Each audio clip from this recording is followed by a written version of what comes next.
they do not rise. Go ahead and feel the world with eyes. Ain't down for your skin, you gon' die for your pride. That's why I'm talking to you.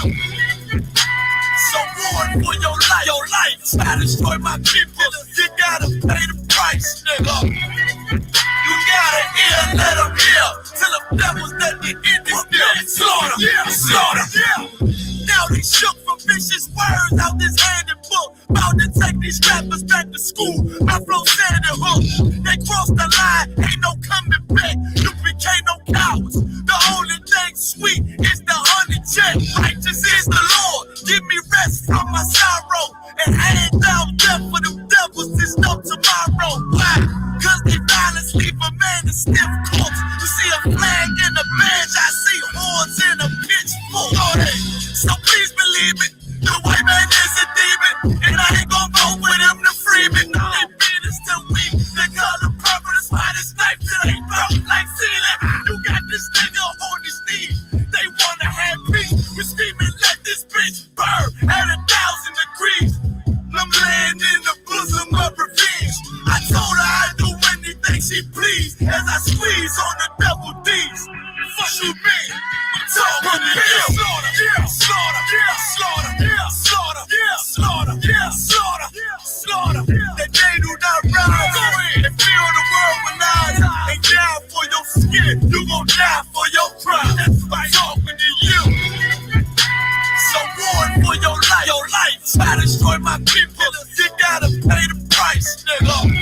You gotta hear, let them hear. Till the devils let the endings deal. Slaughter, yeah, slaughter, yeah. The police just shot him for no apparent reason. No reason at all. They asked for license and registration. That's the police officer over there that did it. With the black on.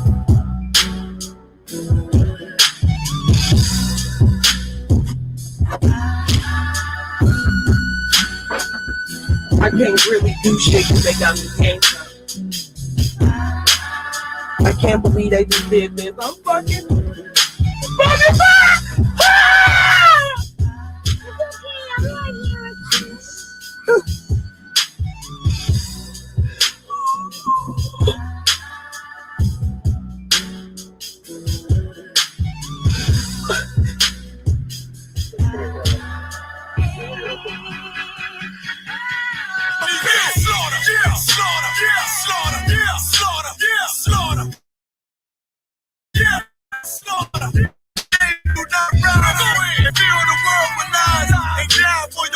You gon' die for your pride. I'm talking to you. So war for your life. Try to destroy my people. You gotta pay the price, nigga. You gotta hear, let them hear. Till the devils let the end deal. Slaughter, yeah, slaughter, yeah.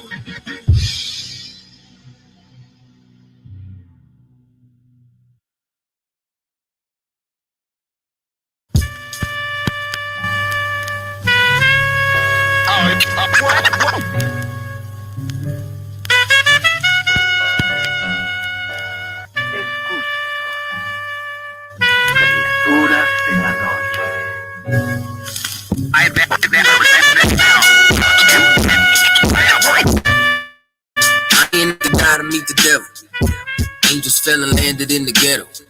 The earth was given to the hands of devils. Then we seen the rise of the devil. We fell for the lies of the devil. When we got high was the devil. I looked into the eyes of the devil. I ain't had to die to meet the devil. I remember I was only 13 when I met the demon. Gave me a deuce and a bundle of cocaine. Told me to sell to my people, make sure you keep them fiending. If any try to shoot you, make sure that you leave them leaking. He said, I'ma hold you down when problems pop up. How you got me moving this dope? Want me in lockup? He said, don't you want the Benz vertible with the top cup? Yeah. Stop bitching, get in that kitchen, let it rock up. Bitches love the dope boy, especially when it's pop up. I know you know Ron. Who the plug from by the block up? I'll tell you a little secret, make sure that you keep your mouth shut. Ron got a Lexus, crib in Philly and Texas. Trip to the Bahamas, just got a whip for his mama. He fucking up in commas, be honest, he seeing decent dope. I hear you, but I just seen Ron about a week ago. In fact, he ain't looking too good, his knees is kinda slow. I asked him why the struggle, he got stuck up for his bundle. But them 6 hollow tips in his legs what made him crumble. At least he got the house and mama is living good. Said the feds took it all, he right back in the hood. I see you try to play me, you gave us crack in the 80s. Made us abort our babies and making hoes out our ladies. I know you got me gravy, but Satan, you must be crazy. It's gonna take more than them cars when to amaze me. I seen niggas shoot for the stars, but being lazy. Never get their head at the clouds, so you don't faze me. I guarantee that you won't regret it. Remember I said it. Nah, you could dead it. What you saying? I can't win? Nah, devil, nice try. So until we meet again, I ain't have to die to meet the devil. Angels fell and landed in the ghetto. The earth was given to the hands of devils. Then we seen the rise of the devil. We fell for the lies of the devil. When we got high was the devil. I looked into the eyes of the devil. I ain't have to die to meet the devil. I ain't religious or superstitious, but we've been getting fucked up put to the side like a mistress. Police patrolling why? Because prison became a business. They murder one of ours and they start talking about forgiveness. We think that it's alright because we got public assistance. If this ain't hell, dog, what is this? Where was all lives mattered when they killed Osama? There was no peace talk like the Dalai Lama. Bush dropping bombs saying he gon' bring the drama. They got justice, man, they even caught the Boston bomber. But when we ride, they send the military and armor. When we fight oppression, then our people die a martyr. You reap what you sow, some people call it karma. When Christ return, y'all gon' get this harvest like a farmer. Don't tell me don't bring up the past no more. They still trying to settle the score with a side of Shakur. I changed my life and I'm just trying to live life right. But at night I look behind me and see flashing lights, patting me down. You got nothing that's poking me right. I don't smoke or push pills, I gave up my vice. So Mr. Officer, why you wanna take my life? And Your Honor, why you gave our homeboy's life? I've been wondering why you shot our homeboy twice. Pussy with a gun screaming out that he got a knife. He came from Habibi's spot, it was chicken and rice. Shit's trife, I'm just giving visuals like Skype. Ask Trayvon, Mike Brown, the Kai Girlie, Eric on a Bell, Philando, the white man is so devilish. Ask Hammurabi, he'll tell you who the devil is. The white man is so devilish. Ask Hammurabi, he'll tell you who the devil is. I ain't have to die to meet the devil. Angels fell and landed in the ghetto. The earth was given to the hands of devils. Then we seen the rise of the devil. We fell for the lies of the devil. When we got high was the devil. I looked into the eyes of the devil. I ain't have to die to meet the devil. I ain't have to die to meet the devil. Angels fell and landed in the ghetto. The earth was given to the hands of devils. Then we seen the rise of the devil. I pray for the demise of the devil. Lord knows I despise every devil. I looked into the eyes of the devil and said, I pray you die every devil.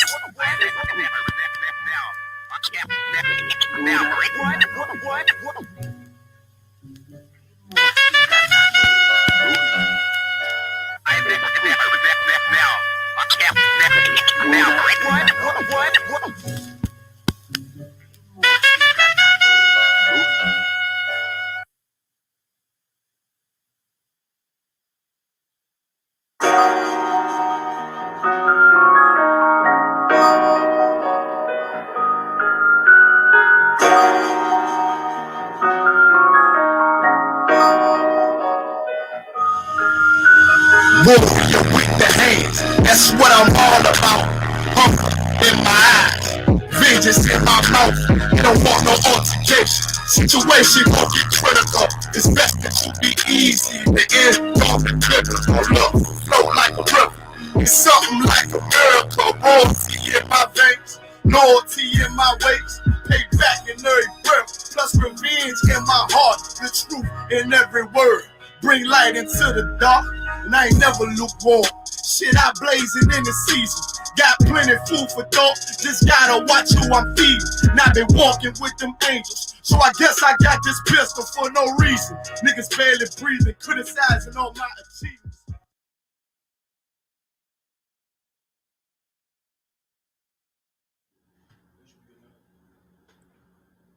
Shalom, Lord Christ. Ritual, we good to go? All right, Most High Christ. This is I.S.U.P.K. Right here? All right, Ritual, let's get it. Be the I.S.U.P.K. The Israelite School of Universal and Practical Knowledge started out of 1 West, 125th Street, Harlem, New York. on the commanding general YAHANNA. You understand? We what you seeing today is a class where we go into the, you understand, the records of the Bible, and we teach blacks, Hispanics, and Native American Indians only the truth. You understand, about who we are, what our culture is, our identity, and our history as it pertains to, you understand, us as a nation of people. You understand, blacks, Hispanics, and Native American Indians being the 12 tribes of the nation of Israel, being the true biblical Jews, you understand, or the Israelites. You understand, that's who we are as a nation of people. Of course, because of Christianity has taught us that we are second-class citizens, you understand, to a so-called fake Jewish man living up in Hollywood, soaking up all the filthy riches that he living in America. Right. But that couldn't be farther from the truth. You understand? The truth is that he is a liar. That's right. You understand? He is not the so-called Jew. He is from the tribe of Ammon. He's an Amalek. You understand? And that's who he is, a liar and a thieving bastard. You understand? Who stole our identity and used it for himself, for his own profit and his own gain. You understand? It is our job in this school to teach blacks, Hispanics, Native American Indians the truth about who we are and what we should do as it pertains to the Lord. You understand? So if you could, Zephaniah? You already know where we want to go. Who's saying Christ? I already know. If anybody online, if anybody on the YouTube, Facebook, Twitter, understand, Instagram, if you got any questions or any comments that you want to make during this class, whether it's on topic or off topic, just type it in the chat. We'll get to it. And I'll allow you to take it. I'll get to that in a second. Salaki, sir. No sweat.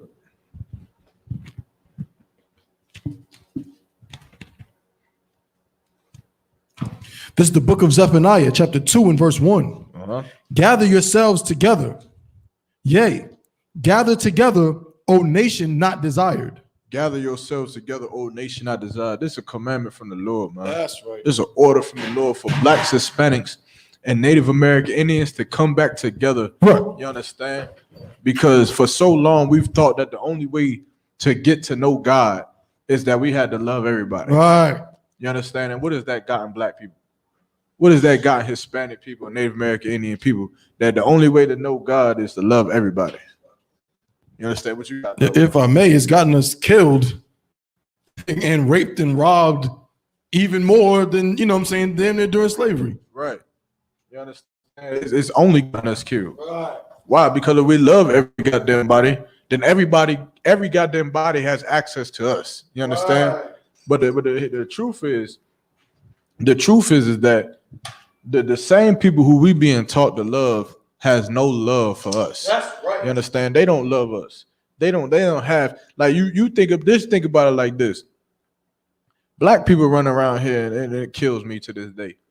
And they run around and they say, you know, white society has secrets. You understand? They got government plans and schemes to murder us and kill us. And they got the Illuminati, who's a secret, you understand, whatever group of people who is plotting to destroy black people. And the COVID-19 vaccine is a secret plot against black people. Okay, I hear you. 9/11, it was fake. It's a conspiracy. That's the word I'm looking for. Conspiracy against black people. OJ really didn't do it. You understand? Everything is a goddamn conspiracy when it comes to black people, when it comes to white people, Salaki. But yet, even when our wits is telling us this man is lying to us. Something wrong with that vaccine. Something wrong with that OJ Simpson case. Something wrong with the Black Lives Matter movement. Something wrong with the Illuminati. Even after our wits is telling us that there's something off about this man who's leading us, we still decide to love him. That's right. Like he's our father. We still decide to go back and fight in his army and to fight in his military in his wars. We still decide to go stand for his national anthem.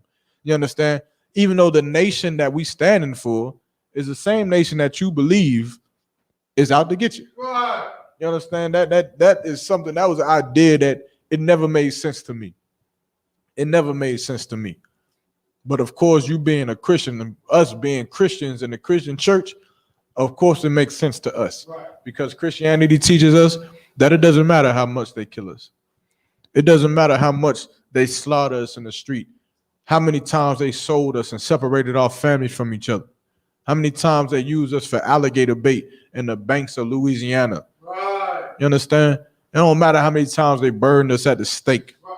How many of us they hung on trees. Right. From trees to trees. That's right. It don't matter how many cities they burned down. It don't matter how many laws they push to further put our people into slavery and prison. Right. It don't matter how many police shoot our brothers and our sisters down in the street for doing absolutely not a damn thing. Right. It don't matter how much poison they put in our food. That's right. How much poison they put in our water. You understand how they develop projects so that we can live in them and kill each other because we have nothing.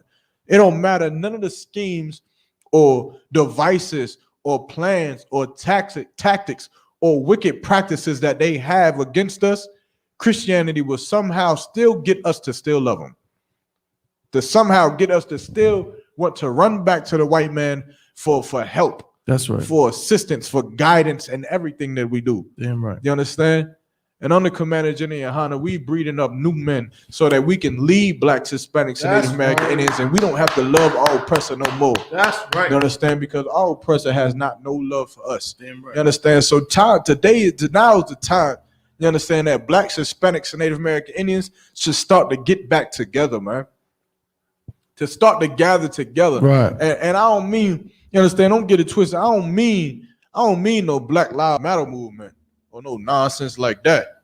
You understand? All Black Lives Matter movement is complete BS. That's right. You understand? It's complete BS. It is nonsense. You understand? When I'm saying Blacks, Hispanics, Native American Indians getting together, I mean Blacks, Hispanics, and Native American Indians getting together with nobody else. You understand? With no one else in attendance, man. You understand? There won't be no Antifa coming up in here starting riots and causing confusion amongst us. You understand? Because they won't be allowed. You understand? And that's what this scripture is talking about, man. Right. For our people to come back together, man, to learn to love one another. Understand? And that's it. Because what happens when we allow our so-called oppressor in, man? Of course, Christians would love to allow, Lily right. Bob and Jacob and right.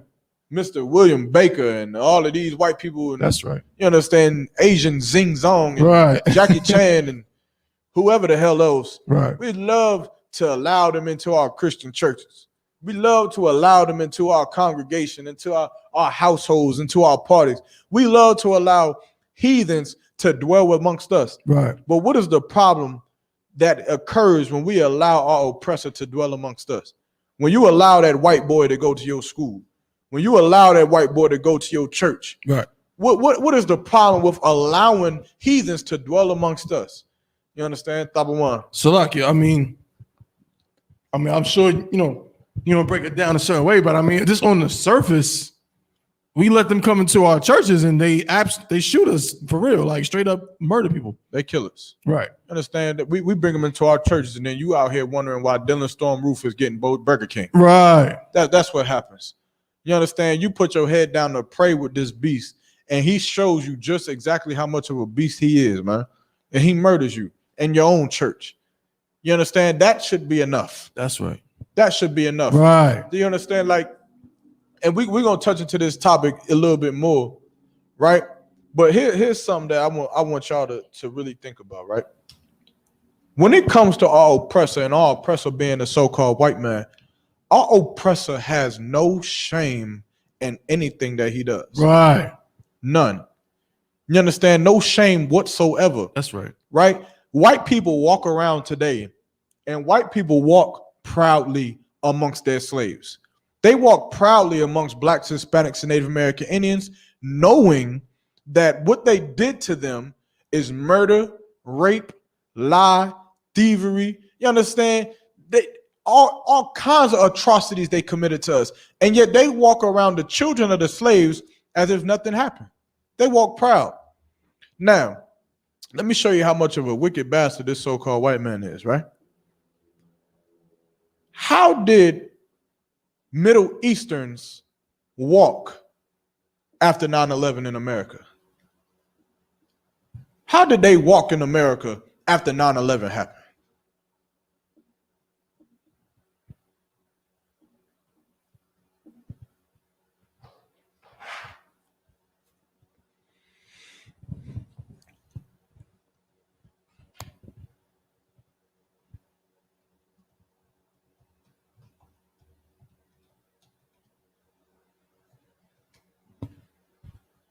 Top one. Salakia, I mean, really, you know what I'm saying? They had to tread lightly. They was on thin ice. You know what I'm saying? After 9/11 happened, you didn't even have to be Arab. You know what I'm saying? I remember after 9/11, you know what I'm saying? In my borough, we had a lot of we got Arabs, we got a lot of East Indians as well. Right. And they used to get it too. Right. Because a lot of them would be like Sikhs and they would have their head wrapped in like a turban type thing. They weren't Arab, technically speaking. Right. But still people would look at them and side eye them and everything. So all of them, you know what I'm saying, people from that region, you know, they had to really tread lightly. Right. When Middle East, when they bombed 9/11, when they bombed the Twin Towers during 9/11, you understand, Middle Easterns after that had to tread lightly. Right. They had to walk with shamefacedness. That's right. You understand? They went through the airports and they had to hold their head down. Right. Why? Because they ain't want people to think like, yo, they like, I don't got a bomb. Right. I don't got a bomb. You understand? If you heard today that all the Bloods and Crips in America is running around killing everybody, how would you walk? Right? You're not a Blood nor a Crip. Because, of course, white people believe that I didn't own slaves. Right. But if you heard all of the Bloods and Crips and every gang, black gang in America is running around killing everyone, Right. how would you walk being a black man in America? I mean, I'm in the UPK, so I wouldn't have to really change anything. Well, of course not us. Of course, and here we're no cowards. We're right. I don't give a damn. There's nothing that moves us. We don't know different. That's right. Of course, we damn right. Manage in YAHANNA. That's right. So ain't nothing that's gonna move us. But for brother in the world, right? How would they move? If a brother just put like if a brother doesn't want to be a social, is a witch hunt, or you know what I'm saying, they hunting so-called Bloods and Crips, a brother's probably gonna, you know what I'm saying, not wear red or too much red, not gonna wear too much blue, and you know, whatever things Crips and Bloods tend to do, he's gonna not do those things, so he's not associated with that. He's gonna be shamefaced. Right. He's gonna be timid in just being black. Why? Because Americans ain't gonna look at him like he's not a thug. That white police officer is not gonna look at him like he maybe not be a Crip, right, or he maybe not be a Blood or a gangbanger. He's not gonna look at him. They're gonna look at him just like they looked at Middle Easterns. That's right. And Arabs and all of that. Right. They're gonna look at them all the same. You understand? But who looks at white people all the same? Who looks at them? They bombed the Boston what was it, Boston Marathon? Yeah. White people did that. White people bombed the Boston Marathon. That man who was in that Challenger during the either the protests or the riots, who ran over like 20 people, that was a white man. Right. In that Challenger who did that. You understand? Dylan Storm Ruth or Dylan Ruth Storm, he shot up 9 people in a Charleston, South Carolina church. That was a white man who did that. Sandy Hook, the school shooting, that was a white man who did that. Right. Every school shooting you could think of, that was a white man who did that. The shooting in Las Vegas, that was a white man who did that. When do we ever start to look at white people as if you're a terrorist? That's right. As if you cause terror wherever you go. Damn right. You understand? There's a white person on the airplane with me. Oh my good. That's right. You understand? Good night. This John right here about to get shot up. I don't know what's about to happen. I got a white dude in my class. Oh man, I'm looking at him. I'm watching him every day. He raised his hand. He said, the Pythagorean theorem is a squared plus b squared plus d squared. Teacher say, no, that's wrong, little Jimmy. It's c squared. He said, oh fuck. Salakia, I'm watching him. Right. He got the answer wrong. He's liable to go kill his mother tonight. That's right. You understand? When do we ever look at them as if they're the terrorists? You understand? But yet here we are in America. We got gangs a part of black communities, and every nigga in America becomes a gangbanger. Every single one. Every single one of you become a gang member because that's how they look at us. And that's how we walk. How do you know that's how we walk? How do you know that black people who are not in gangs carry themselves with their oppressor as if they're in a gang? As if they don't want to be, like put it like this. Africans come over here, Chinese people and Africans or whoever come over here, right. And what do they act like? They act Chinese. Right. They act Chinese and they act African. They put on their dashiki. They wear whatever kind of garments or whatever the hell they got to wear, and they do it up. They eat Chinese food or whatever. They speak their language in front of everybody, and they Chinese. Nobody gives a damn. But how do we act when it comes to being involved with our oppressor? What is the change? Paint the picture for me. You understand? I'm talking about a brother who may not be in the gang. Ain't got nothing to do with no blood or no Crip or no GD or no nothing. What you got? Depending on the situation, when we get in front of the oppressor, we start trying to act like him. You act like him, right? How? When it comes, we got to do that job interview. Mm-hmm. We get on the phone, we put on our white voice. Hi, how are you? Mm-hmm. All of that. You know what I'm saying? You know what I mean? We're trying to get that loan, or you know what I'm saying, just dealing with anything with his system. You know, we don't talk the same way we talk to, I'm saying, our boys or whatever. Right. We put on this whole facade to try to blend in with him. Right. You understand? Because we want to be accepted by him. Right. You understand? We don't want to be looked at as what? We don't want to be looked at like the other ones, like the blood, Khan, the Crip, Khan, the GD, the gangbanger, right. The troublemaker, the thief, the prisoner. We don't want to be looked at as them because, of course, we're taught that they're treacherous, right? They're wicked and disgusting in all things, right? So we don't want to be like them, right? And so, what is the other option we have? To be like our oppressor. Be like the man who's judging us. Right. Right? Literally murdering us in the streets for being black. We'd be more like him. You understand? And so around him, we walk with shamefacedness. We walk with shame to try to hide our identity, to try to hide our flavor, our swagger, our language, our way of talking. You understand? The way we do things, we try to walk and hide it from him. You understand? Which is all disgusting, man. That's right. It's all disgusting, man. Because who we are the way that we are because the Lord made us that way, man. The way that we talk, the slang that we talk, the way you could go to a brother and say, man, that's my dog, man. That's right. And a nigga know you're not talking about a canine animal. That's right. The way a nigga just know, like, yeah, he talking about his mans. He talking about his boy. And then even if you say that, they like a nigga know, he's not talking about his boy like his son. Mm-hmm. He's talking about his friend. Right. You understand?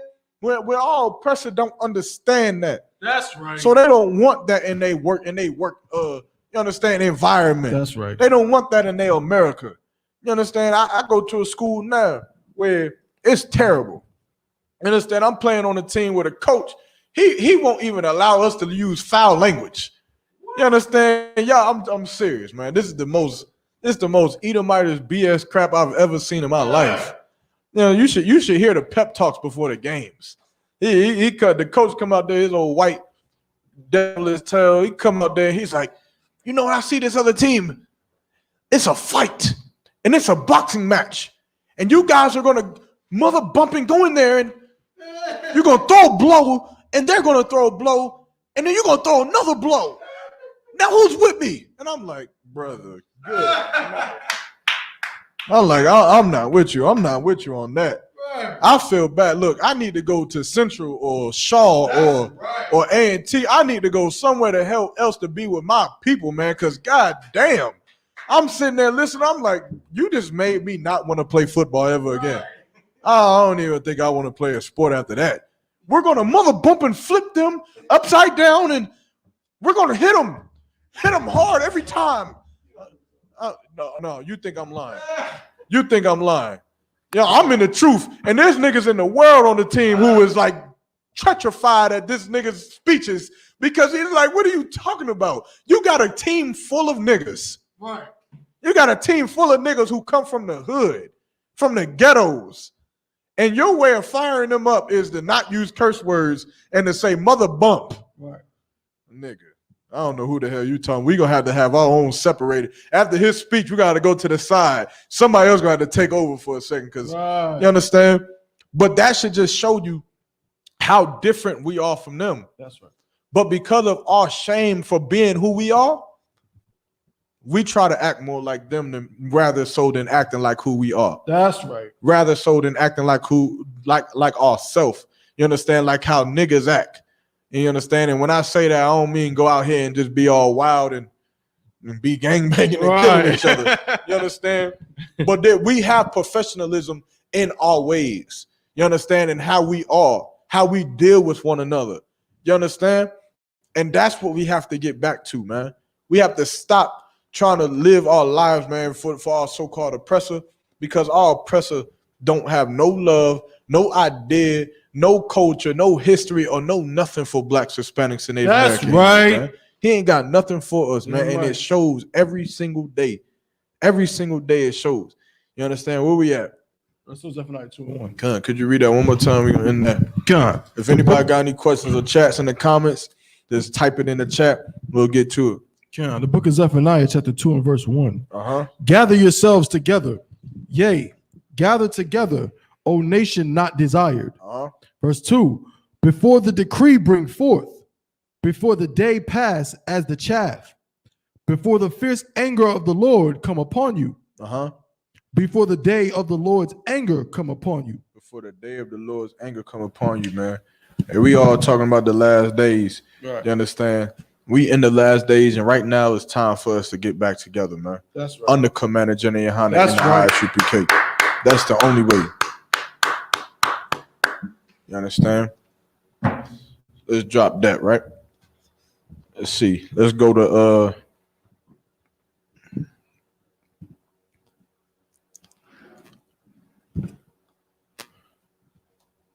let's go to, give me Proverbs 3 and 31. Yeah. This is the book of Proverbs, chapter 3 and verse 31. It's like, no sweat. Envy thou not the oppressor, and choose none of his ways. Envy not thou oppressor, right? Right. What does that mean? What does it mean to not envy thy oppressor? I'm trying to get somebody on the chat, right? Salaki. You want to? I'm sorry. Okay. Are you able to see the YouTube from back there? I actually might be able to sign into the StreamYard to this from my phone. Actually, you know what? I'm gonna get it from my laptop. I ain't no sweat. Somebody online, right? First of all, before we even answer that, I want to know who is our oppressor.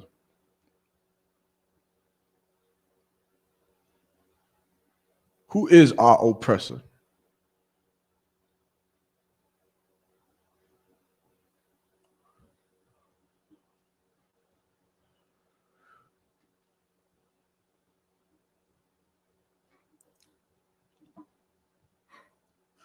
Who is our oppressor? Blacks, Hispanics, Native American Indians. Who is our oppressor?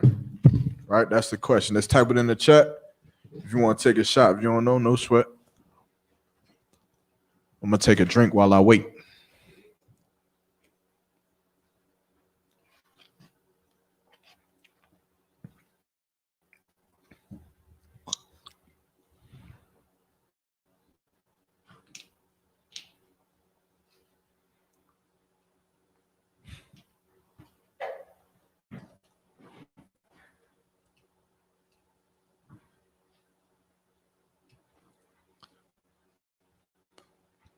Somebody got it?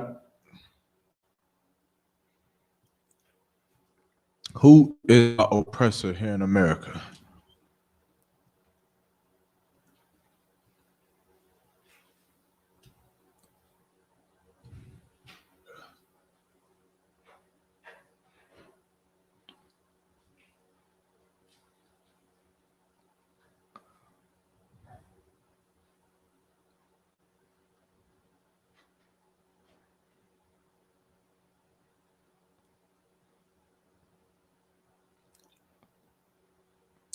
Double one, you got it? All right, no sweat. Right. Who is our oppressor here in America? So the oppressor would be what is known today as the so-called white man or the Caucasian race. Right. So our oppressor is the so-called white man, right? He oppresses us how? He oppresses us with his religion, right? With his ideologies, right? With his false religion, so I should say, right? With his laws, right? His government systems, all the things that his setup for America is what oppresses us, right? That's right. And so the scripture says what? Envy not thou that oppressor, right? So not to envy him means to not do what? What does it mean to not envy him?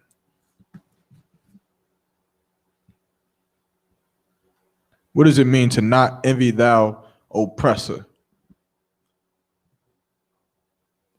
Hey, shalom. Double one. So like it means to not.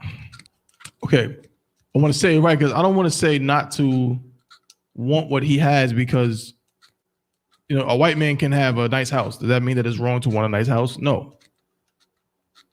Envying the oppressor, envy thou not the oppressor, it really explains it more in the next part of the scripture. It means don't try to do what he does to get what he has. Don't try to be like him. Right. Come.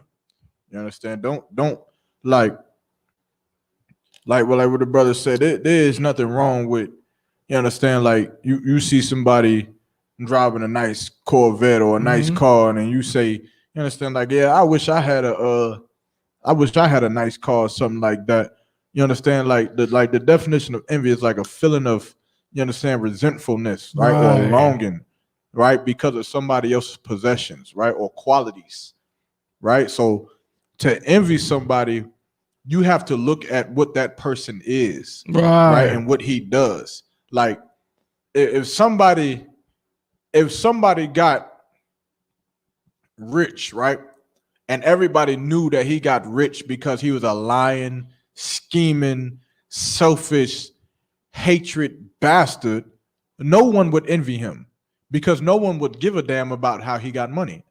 No one would give a damn about how he got rich because they know that he's a terrible goddamn person.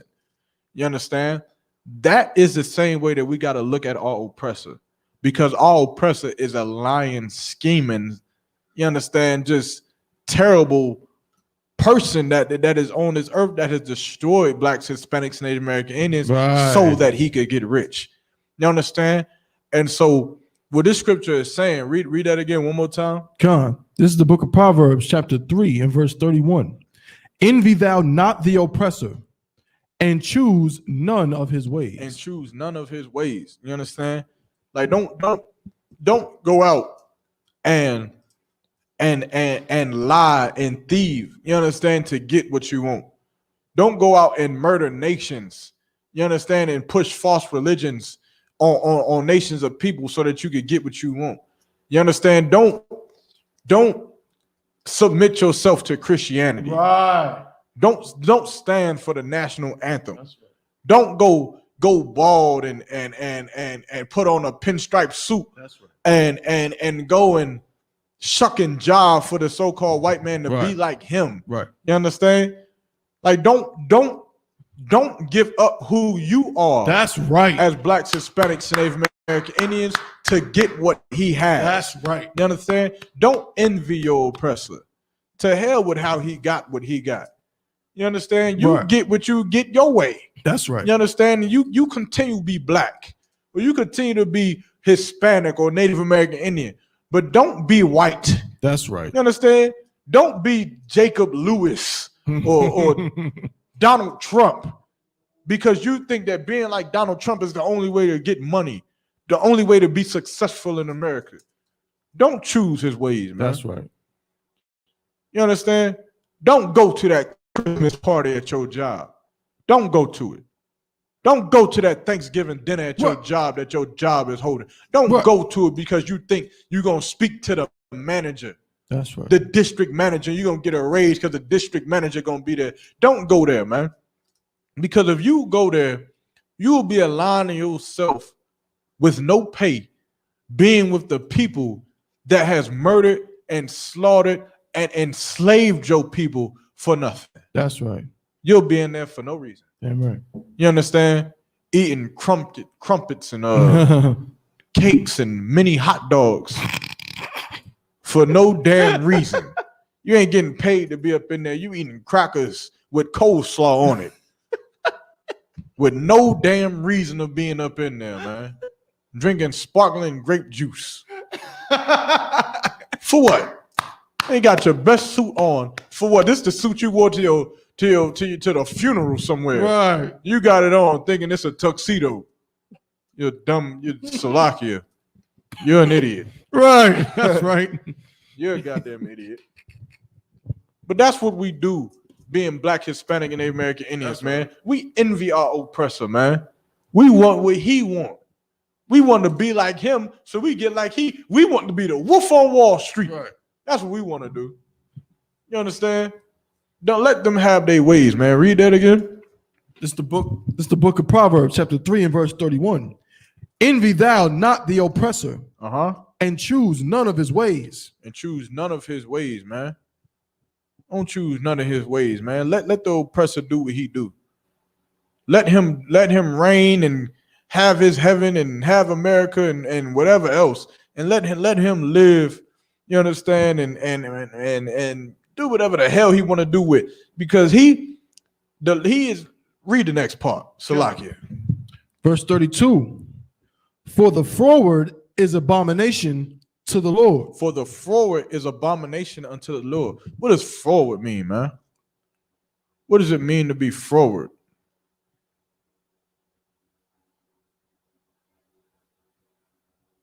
For the froward is an abomination unto the Lord.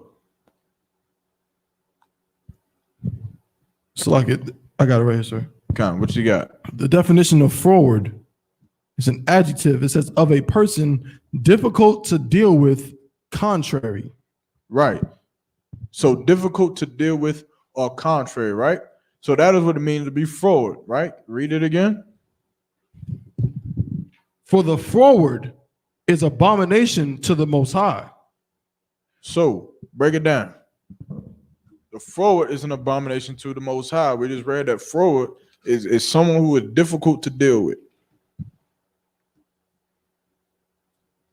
It's like, Con. could it be because if you are envying your oppressor doesn't follow the Most High's laws. Mm-hmm. He doesn't follow the Most High's laws. He does what he wants to do. So the definition said difficult to deal with or contrary. Mm-hmm. So if you do what he's doing, then you're being contrary to the Most High. You're going against him. Right. And by following after what all oppressor follows, then you're gonna be froward to the Lord. That's right. You understand? That's what you're gonna be to the Lord by following after all oppressor. You're gonna be up in that Christmas party celebrating Christmas. You're gonna be in that Thanksgiving dinner celebrating Thanksgiving. You understand? You're gonna be doing all kinds of whatever. You stay in a circle long enough, they gonna ask you to do something homosexual. Right. You understand? And you're gonna do it. You're gonna do it. Why? Because of your enviness, man. Because you see the same homosexual who's telling you to do some homosexual act, he pulling up in a Lamborghini.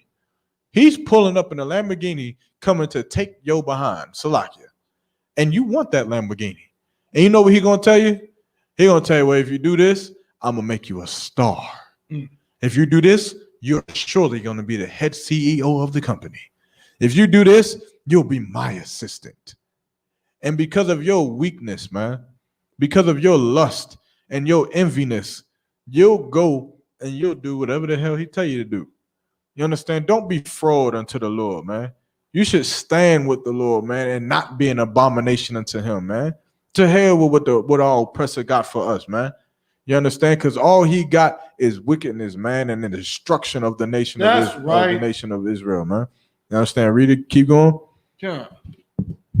But his secret is with the righteous. What is his secret? What is the secret? What does everybody want to know? What is the secret of the Most High?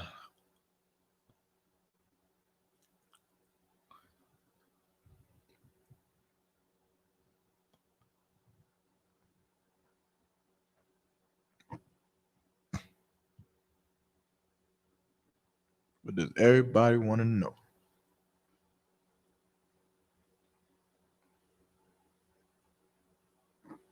Anybody online, we'll give you a shot. Give you a chance.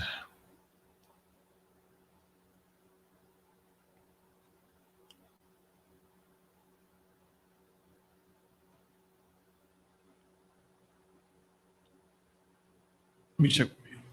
I know that.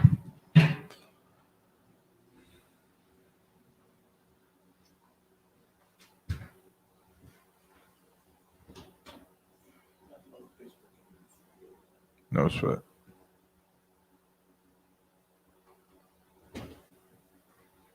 What is the secret of the Most High?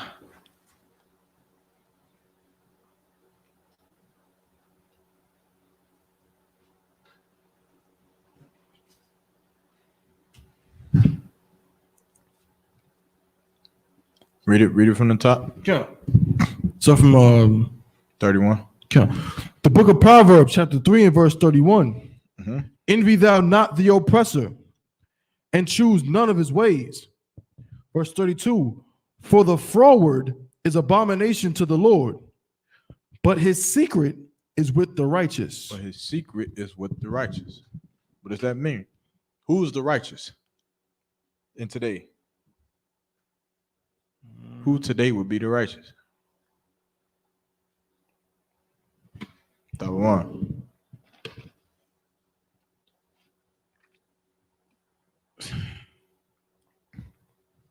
Would it be the I.S.U.P.K and the Command of General YAHANNA? The men and women in the I.S.U.P.K on That's the Command right. of General YAHANNA. These are the only righteous men on the earth. There is not another. If you are not in the I.S.U.P.K on the Command of General YAHANNA, you are not righteous. That's right. It's not possible. There's no possible way for any man or woman or child to not be in this school and be righteous. Right. You understand? And so if the righteous is us, then what is the secret? What is the secret of the Lord? What is it that the world wants to know? Would it be how to break down these scriptures? Yes, but Khan. But Khan. Bigger than that. Think on a bigger scale than today. Right. Right. What is the big secret? What does everybody want to know? They put it on movies, right? They have Oppressor has an infatuation of it, right?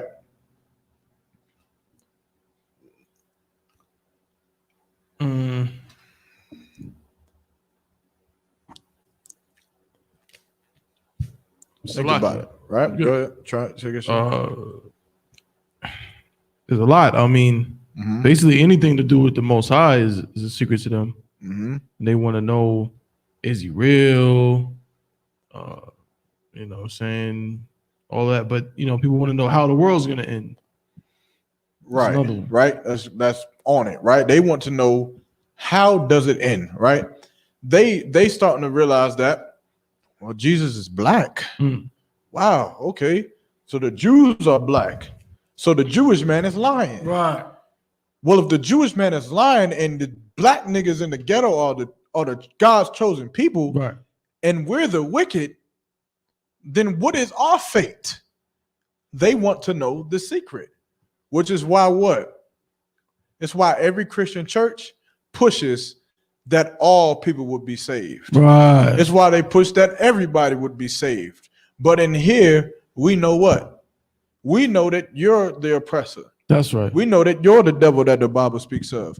And though you have money, though you live lavish and you live rich and you rule countries, we know that Christ is coming back to put you in slavery because of the crimes that you committed against his chosen people, which is us. That's right. You understand? We know that no matter how much money you have, how much power that you have, we know that when Christ comes back, he's coming back to put you in chains. You understand? You won't be able to live the life that, like, drop that. Give me, finish reading that and I'll go to the precept 4, right? Come. Finish that one up. I end of verse 32. Go to verse 33, sir. Con, you can. The book of Proverbs, chapter 3 and verse 33. The curse of the Lord is in the house of the wicked. The curse of the Lord is in the house of the wicked. They going to have a curse, right? Keep going. Come on. But he blesseth the habitation of the just. But he dropped that. Give me Matthew. Give me Job chapter 18, right? Job chapter 18, and then start at verse 13, I believe. This is the book of Job, chapter 18 and verse 13. This is why you shouldn't envy your oppressor, right? Keep going. It shall devour the strength of his skin. So like go up one above that. Verse 12. His strength shall be hunger bitten. Salaki, one more. Go up one more. Salaki. The book of Job, chapter 18 and verse 11. Terrors shall make him afraid on every side. Terrors shall make him afraid on every side. Who's this talking about? Right? Terror. What is terrors? What are terrors?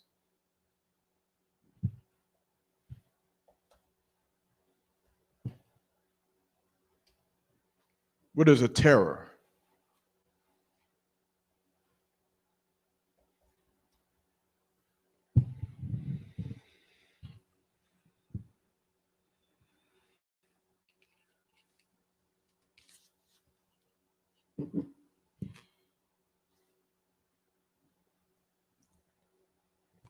Anybody online? I'm gonna give it a shot. What is terror?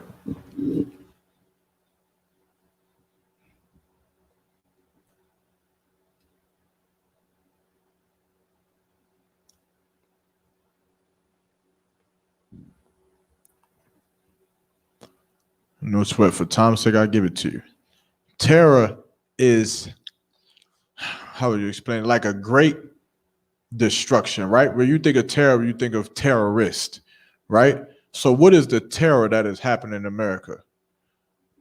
What terror is happening in America now?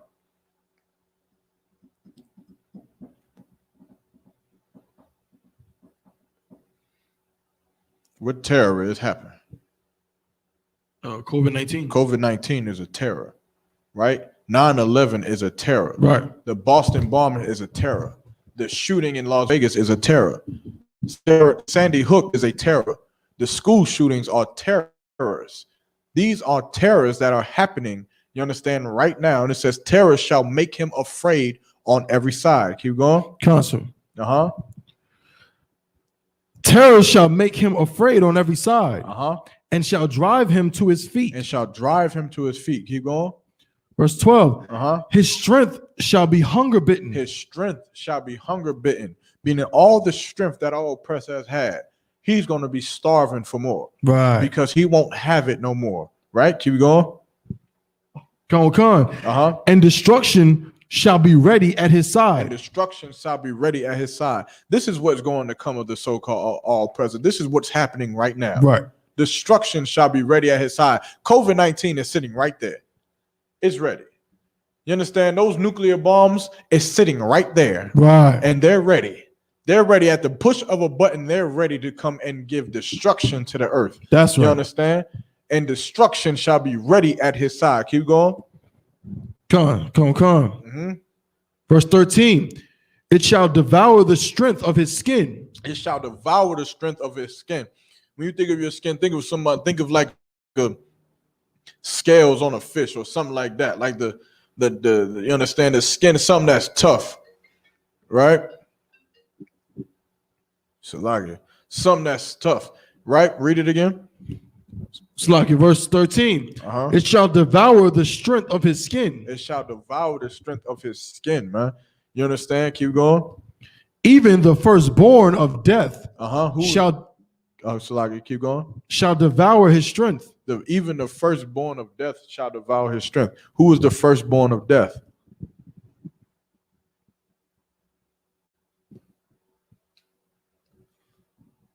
Who is the firstborn of death? I'm going to take a shot.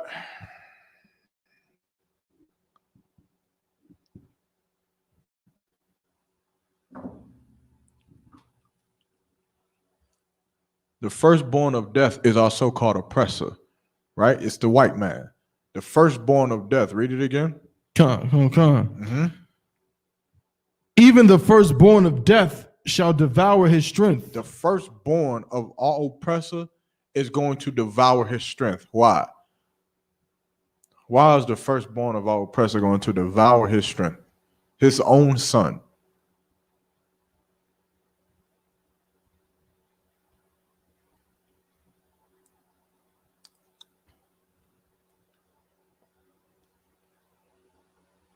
The next one will get it for you, right? Read the next one.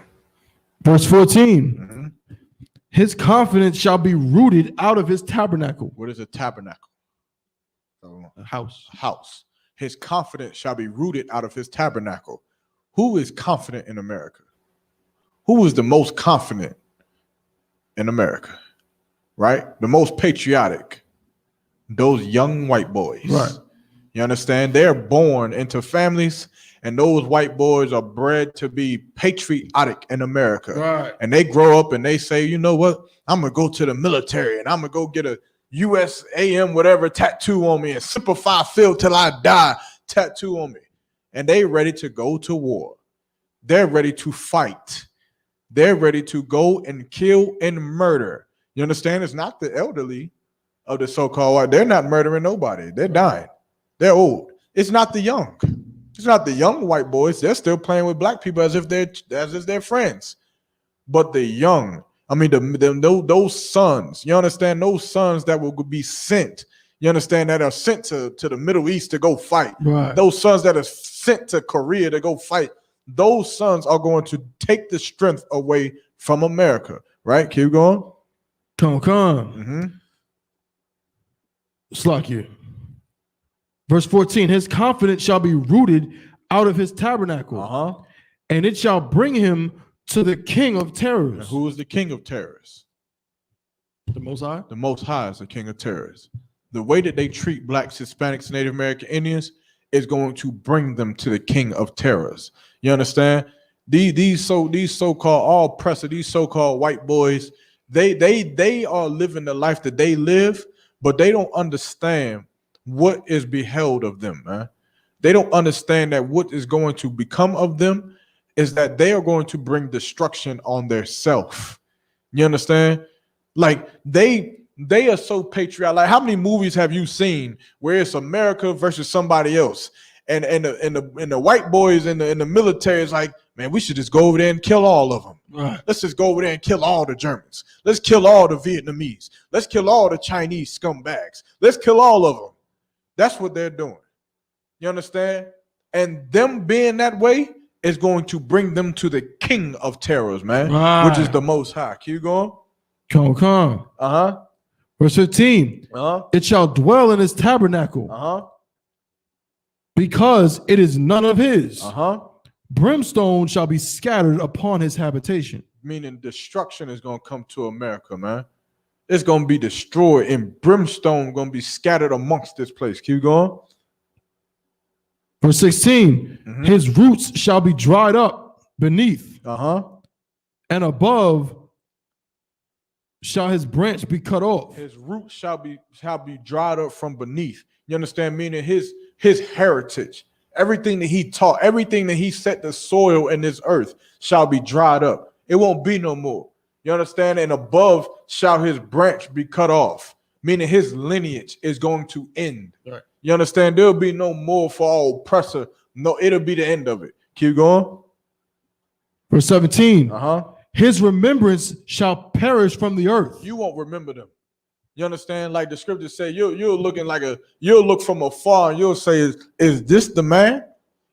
Is this the man that made the earth to tremble? Right. To make nations to shake? You'll say you'll be in some museum looking at them like this is the dude. Mm. You understand? They was the people, they looked scrawny. Right. And they was the ones who was shaking the earth like that, had y'all in slavery for 400 years. Good night. But his remembrance shall perish from the earth. Keep going. And he shall have no name in the street. And he shall have no name in the street. You understand? He won't have no history. That's right. It won't be nothing. You understand? Keep going. Verse 18. He shall be driven from light into darkness. And chased out of the world. And chased out of the world. Keep going. Verse 19. He shall neither have son nor nephew among his people. He shall neither have son nor nephew among his people. What is it? What is the importance of this? Top one. Well, it shows two things. First of all, it shows that lineage and like inheritance and heritage is carried on through males, right? Through the sons, because it says sons and nephews. It don't mention daughters, right? And it's showing you that who it's talking about is not going to have sons and nephews, meaning he's going to be done. He's just going to be phased out, right? Like the tribe of Dan, you understand? Who is now with Manasseh, right? Who had to integrate or whatever you want to call it with Manasseh, right? Because they lacked sons and nephews, their lineage will no longer be, right? Which is the same way they're saying that their nation is going to be cut off forever, right? Keep going. Nor any remaining in his dwellings. Verse 20, they that come after him shall be astonished at his day. They should be astonished at his day, right? That might be astonished, but I think it might be a typo in this. How is it spelled in there? ASTONIED. Let me check. You say ID? IED? Yeah. I think that's a I think that's a typo. No, I think that's I think it's like a word like dazed, right? Con. What's that? Job 18 and 20? Con. We can look it up. Check it in now. I think it's like almost like astonished or right or yeah, I think it's like astonished. No, astonished is the word. Right. Let me look it up if you don't mind, sir. Con, no sweat. I just think it means like dismayed, right? Or surprised. Con, I got you. Right. Con. Deprived briefly of the power to act. Con. Which means what? So like stunned. Yeah, dazed, right? You're in a trance. Right. When you it's like when you get the stun grenade on you, right? You're deprived of any action because you can't move. Right? So read that again.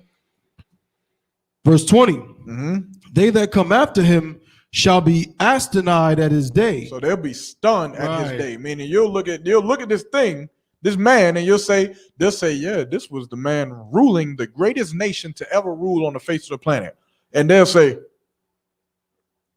him? That's right. Is this the man that made the earth to tremble, that made nations to shake? You understand? They'll be dazed. They'll be, you understand, shooken by what they're looking at, right? Keep going. Come. As they that went before were affrighted. Verse 21. Surely such are the dwellings of the wicked. And this is the place of him that knoweth not the Most High. And this is the place of him that knoweth not the Most High, man. This is the place for our oppressor, man. That's right. This is his place. This is his fate of what he is going to have to live. You understand why? Because he didn't know the Lord. He didn't know that he was enslaving God's chosen people here in America. He didn't know that he was murdering God's chosen people in America, lying to God's chosen people in America, man. And so we know that the secret is that it don't matter how much money he got. It don't matter how much, you understand, power he has now. We know Job chapter 18 and verse 13 through on down, that when the Lord comes back, his people will be no more, man. That's right. You understand? And how do we know? Go back to that same chapter. Give me verse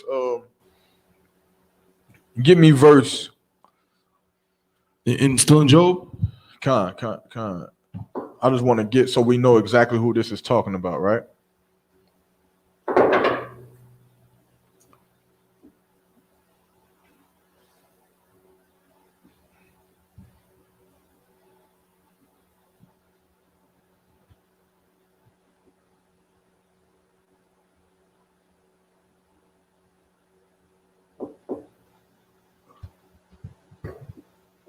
Salah.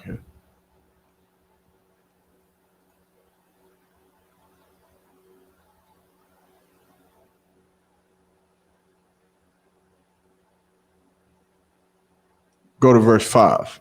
Con.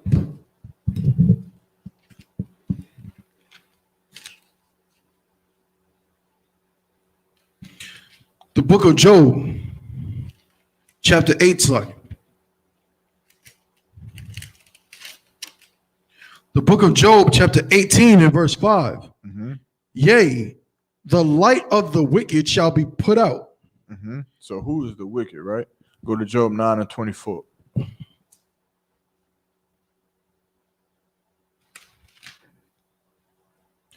This is the book of Job, chapter 9 and verse 24. Mm-hmm. The earth is given into the hand of the wicked. Now who? To the who? The earth is given into the hand of the wicked. So now back to verse 5. The book of Job, chapter 18 and verse 5. Uh-huh. Yea, the light of the wicked shall be put out. The light of that same wicked man shall be put out. That's man. right. You understand? The earth is given into the hand of the wicked. Our so-called oppressor is ruling the earth right now. You understand? This whole chapter right here is talking about what is to come of our so-called oppressor. You understand? Which is why we should not decide to envy him, to love him, to want what he wants, because this is his end. You understand? This is what he has coming for him, man. You understand? Give me Isaiah 32 and 5. Come. Mm-hmm.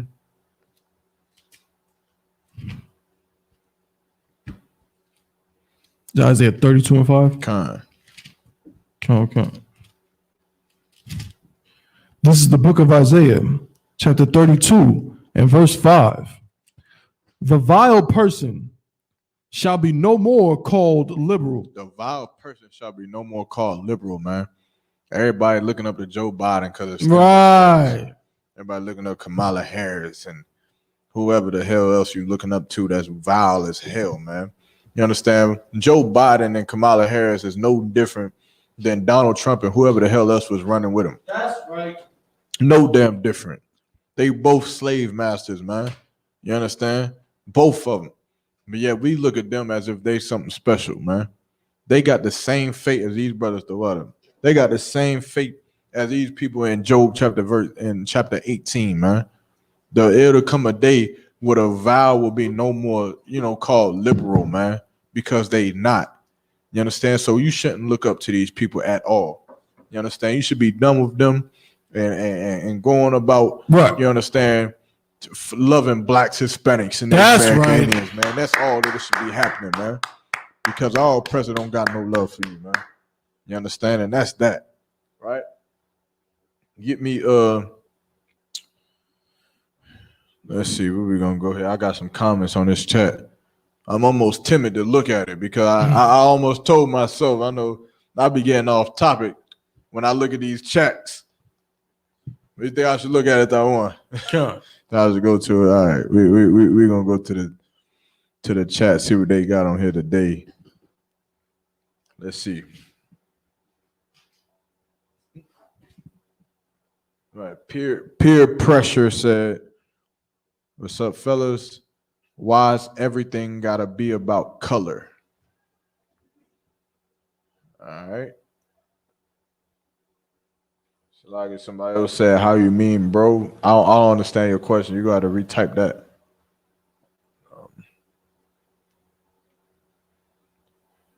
All right, but whatever, peer pressure. I'm gonna answer your question, right?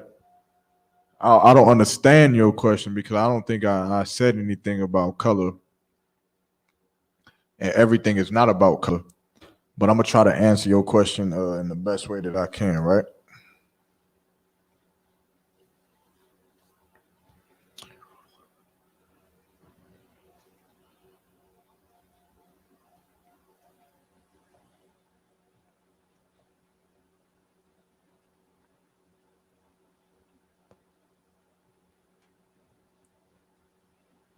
If I could, okay. No, yeah, can't do it. If I could though, we're gonna go to Jeremiah chapter 14 and verse 2, right? As a matter of fact, I'm gonna read it for you. You sure? I can read it real quick.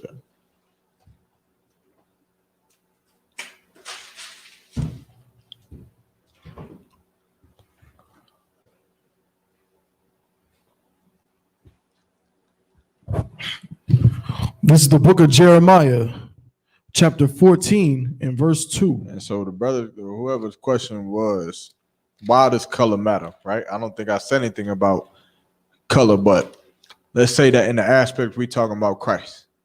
We're talking about why is Christ being a black man? Why is that important? Why is that even something to mention, right? In that aspect, color does matter, right? Because for so long here in America, we've been taught that Christ was a white man. We've been taught that the angels was white. We've been taught that the prophets were white, and everything in the Bible is just about white people, and the Jews was white, and the Israelites was white, the people enslaved under Pharaoh was white. We even being taught now that Pharaoh was white. So it was just white on white crime in Africa. Good night. White on white crime in Northern Africa. Right. In the desert. And good night.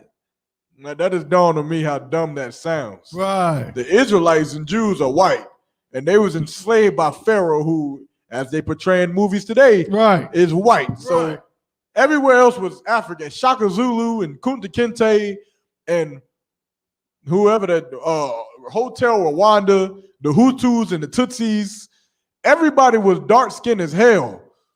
But when it comes to the Egyptians, them Egyptians, yeah, they was white. You understand? They was up there in Africa and they was whites. Good night. All right. No sweat. We believed it for some years. We believe Moses was white. We believe Pharaoh. I guess now we believe in Pharaoh is white because in movies, Pharaoh is white. Right. The gods is white. Everything is white. Right. No sweat. Right? Now, here's my question to you.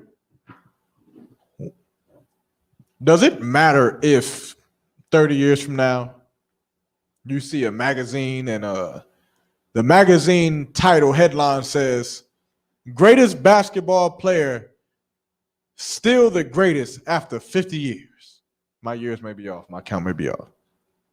And it says, Michael Jordan. And they have a picture of a white man.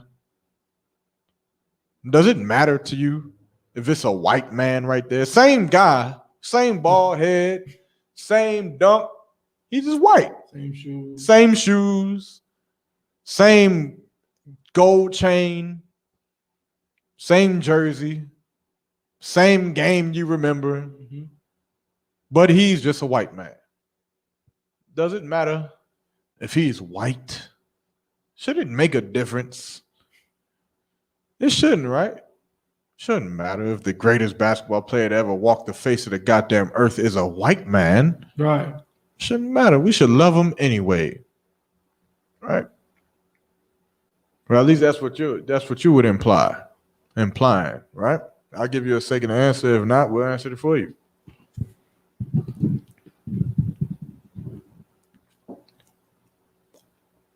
Of course, you don't know the answer because if you did, you wouldn't have asked that dumb answer. Right, that's right. So, of course, you know probably nothing, but no sweat.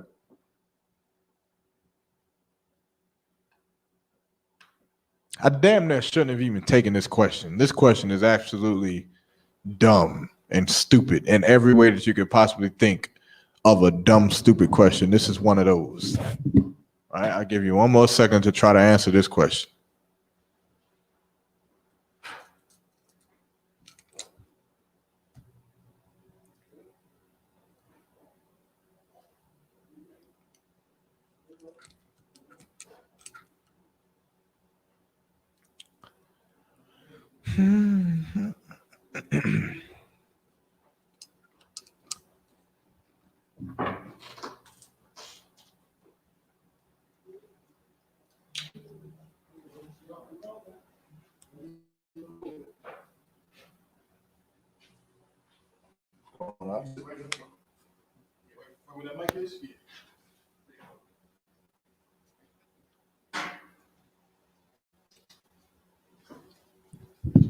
So, right, let's say 30 years from now, right? 30 years from now, you see a magazine and you see the title saying the greatest basketball player to ever walk the face of the earth. And it says Michael Jordan. But then in the picture, you see Michael Jordan, but he's white.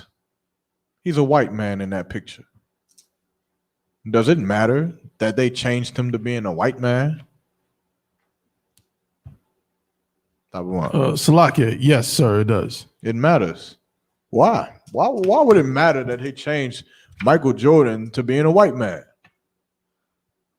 I mean, for one, it's a lie. Mm-hmm. And it's inaccurate. It's just a historical fallacy. It's just not true. Michael Jordan is a black man. So if you make him white, you are lying about what happened. I mean, but I hear you. It's a lie, right? It's a lie. You know, we all know Michael Jordan was black. You understand? Except the little kids who's reading about this, they don't think that. But you know, I still don't see a reason why Michael Jordan being white on his painting being a problem. I mean, we all humans, aren't we? Aren't we all humans? Wasn't there some great white basketball players like Larry Bird and Steve Nash, I guess? Dirk Nowitzki. Who? Dirk Nowitzki. Oh, Dirk. I don't like him. Backboard bandit. No sweat. But whatever. Dirk Nowitzki. Name it. It's 8:20. Nah.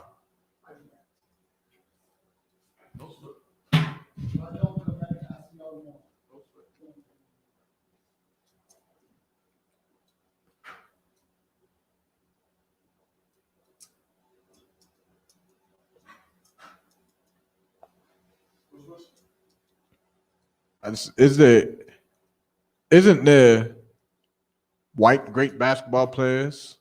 What's the difference, man? We all humans. So like there may be a couple of great, I mean, I say a couple, I mean like 4 or 5 truly great white basketball players in NBA history.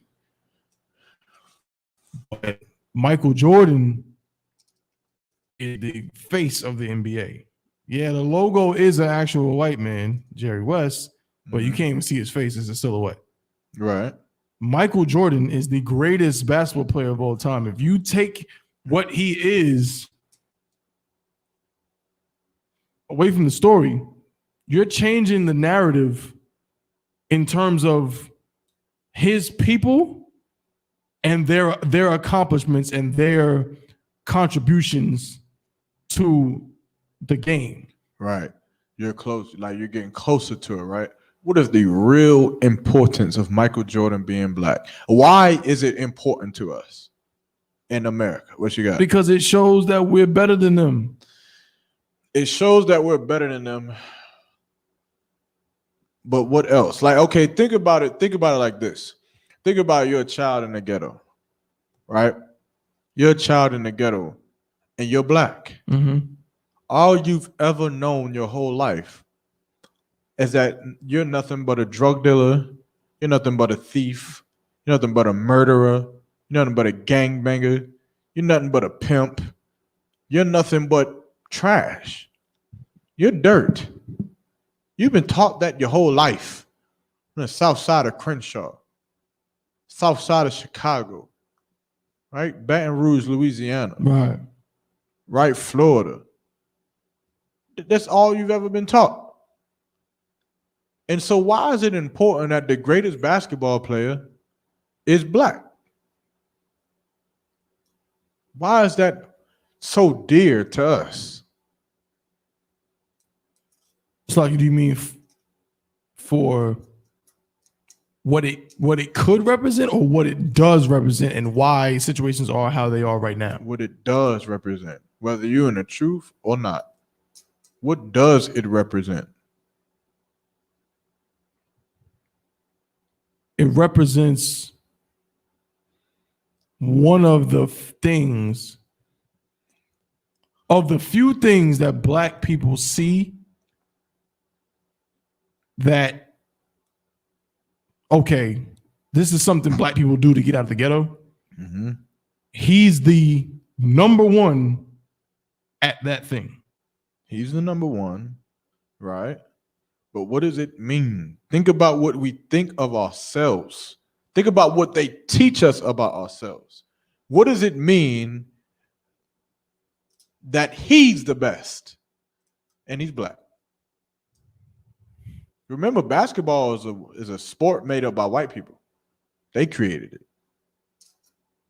We just played in it. Michael Jordan being the greatest basketball player gives black people in the hood a chance to say that this is something that we're better than you at. Right. That we are greater than you at this. And so we focus on that. Right. You understand? A black person being the greatest NFL superstar gives a chance for black men to say, this is something that we're greater than you are. Right. We're better than you at this. So we'll do this. A black man being the greatest jazz musician or the greatest singer or actor or rapper gives us the opportunity to say that you've taken everything from us. We're nothing. Our whole life, we've been taught that we're nothing. Right. That we're nothing but drug dealers, gangbangers, robbers, murderers, thieves, liars, everything bad on the earth. So when we see someone who excels in something, right, we take it and we take it all. That's because right. We know now that this is something that I can do. That's because right. We're better than you at it. That's right. You understand? That's why it's important. Now, take it off of basketball. Take it off of basketball.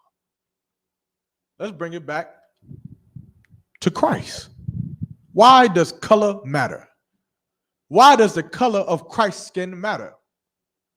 We're talking about Jesus Christ, the YAHANNA, the greatest man to ever walk on the face of the planet Earth, ever. In the history of time. Why does it matter what his skin complexion is? Why does it matter? Well, for one thing, it matters because the scriptures tell us that he came to save his people and only his people. Mm-hmm. So his race literally matters to tell you what his purpose was on earth. It matters because when we know that he is black, we know that not only are we the greatest basketball players, not only are we the greatest football players, but God damn it, we are the greatest people on the face of the goddamn earth, man. Because the greatest person to ever walk the face of the earth looks like me. So imagine that. Imagine the swagger a basketball player has going into the gym, being black. Imagine the swagger that he has walking in the gym and he's getting ready to play against a white team. And imagine the confidence that he has. Imagine how he feels. Remember this.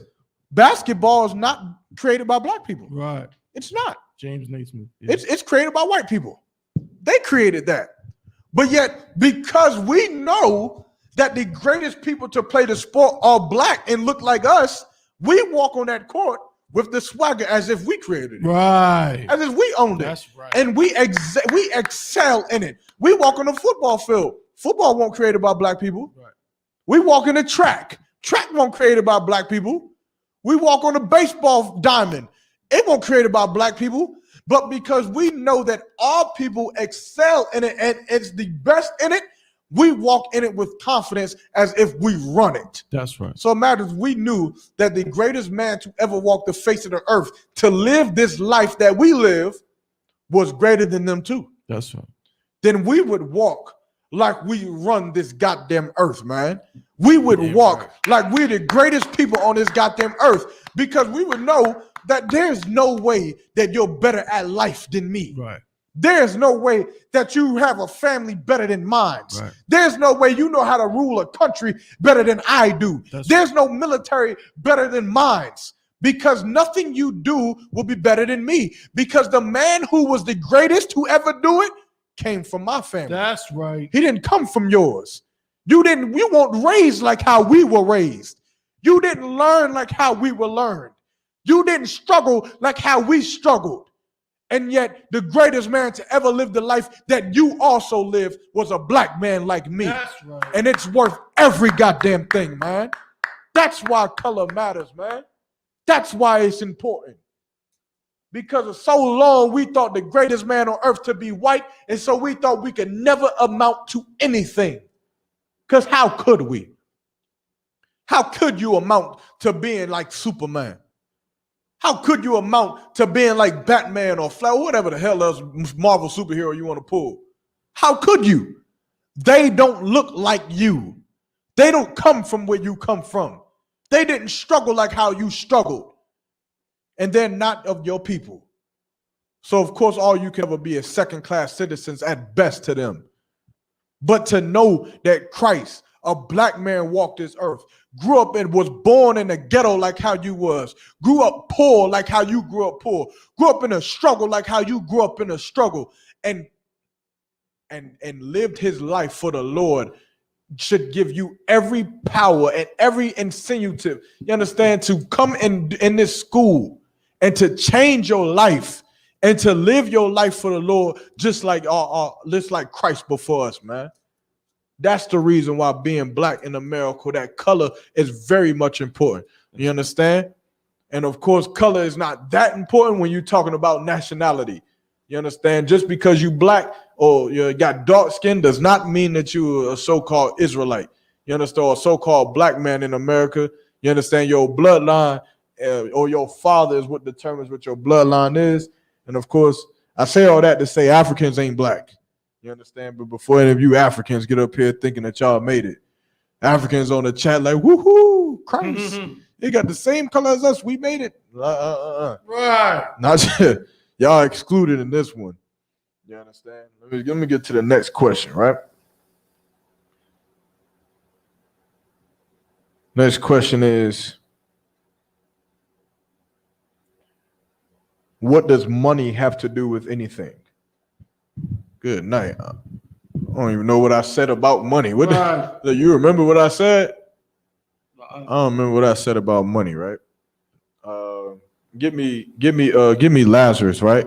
Yeah. I think it's Luke chapter 16.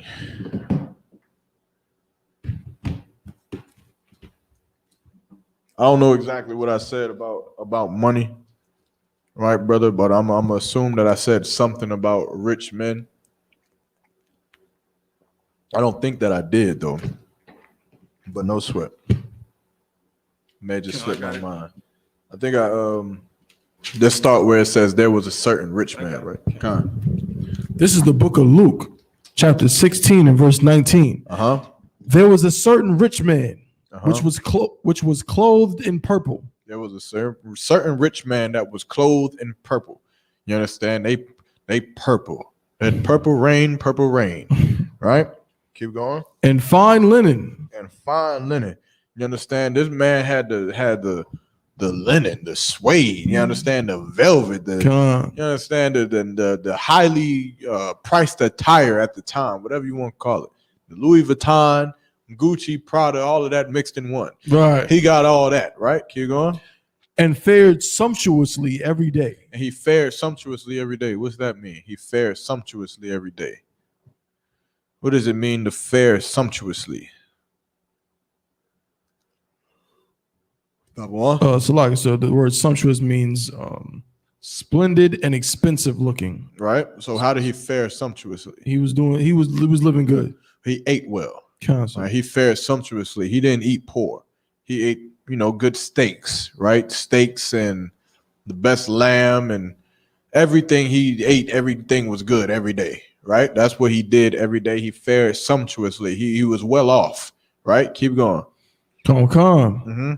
Verse 20. And there was a certain beggar named Lazarus. And it was a certain beggar named Lazarus, right? Keep going. Which was laid at his gate. All right.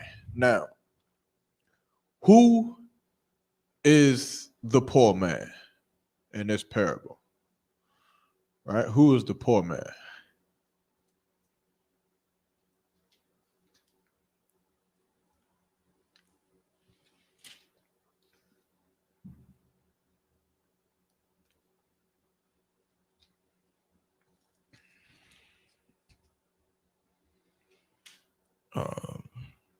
Who's the poor man? Would the poor man be the poor of Israel? That's exactly who it is. It's the poor of Israel, the poor Israelites. These people who have always been poor since the beginning of time, right? Always had poor Israelites. That's what we are, right? Not what we are, but that's who we've been, right? We are that poor man, right? Laid at the gate of the rich man, laid in purple, who fared sumptuously every day. Now, who is the rich man?